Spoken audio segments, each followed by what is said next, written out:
மலை முருகனுக்கு பண்டாரம் தேடி வரும் ஆண்டி முகம் காண வரும் ஆவினன் குடி தேடி வரும் கால்நடையா வந்த காவடி இது தேடுவது கந்தன் காலடி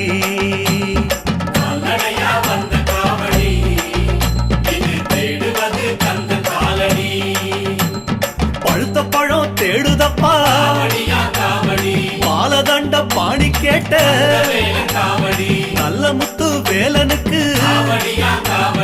ஞான பழம் கேட்டு வரும்